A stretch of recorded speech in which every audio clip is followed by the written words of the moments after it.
সূরাতুল ইখলাস আপনারা কি জানেন এটা কোরআনের কততম পারায় অবস্থিত? 30তম পারায়। এবং এই সূরাটি মাক্কি সূরা। এই সূরাটা মক্কাতুল মুকাররমাতে নাজিল হওয়ার কিছু প্রেক্ষাপট আছে। প্রেক্ষাপটগুলো হচ্ছে আরবরা বংশকে খুব গুরুত্ব দেয়, বংশ প্রিজার্ভ করা, লিনিয়েজকে প্রিজার্ভ করা। এবং তারা মানুষকে দেখে, শুধু মানুষ তো না, মানুষের পায়ের ছাপ দেখে বলে দিতে পারতো তার বাবাকে, পর দাদাকে, 14 পুরুষের নাম বলে দিতে পারতো। শুধু মানুষই না, মরুভূমির বালুতে উটের পায়ের ছাপ দেখে ওই উট কোন বংশের, ওই বংশের ওর নাম কি, ওর বাবার নাম কি, ওর দাদার নাম কি, 14 পুরুষ এরকম ছিল। এবং তারা দুজন মানুষকে যদি ঢেকে রাখা হয়, পায়ের একেবারে শেষের দিকের ছোট আঙ্গুল দেখে, এটাকে ইলমুল কিয়াফা বলে, ওই ছোট আঙ্গুলের শেপ দেখে ওরা বলে দিতে পারতো সে কোন বংশের, তার বাবার নাম কি, দাদার নাম কি, 14 পুরুষ। তারা এই লিনিয়েজকে প্রিজার্ভ করতো আর কি এইভাবে।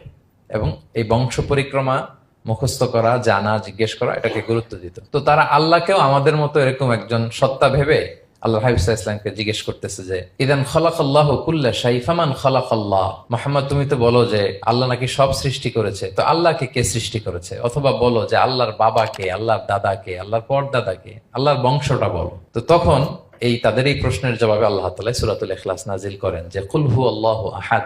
হে নবী, আপনি বলুন আল্লাহ হচ্ছেন এক, অদ্বিতীয়, unique, absolute.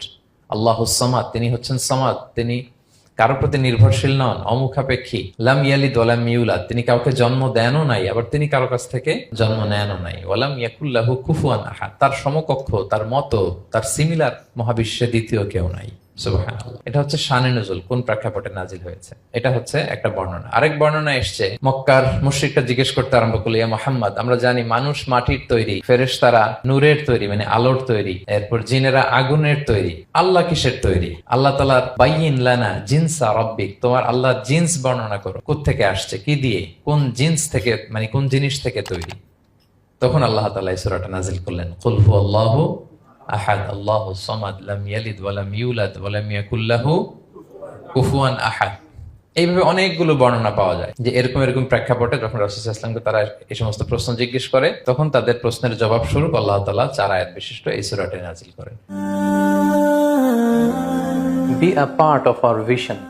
Do listen and share the khair.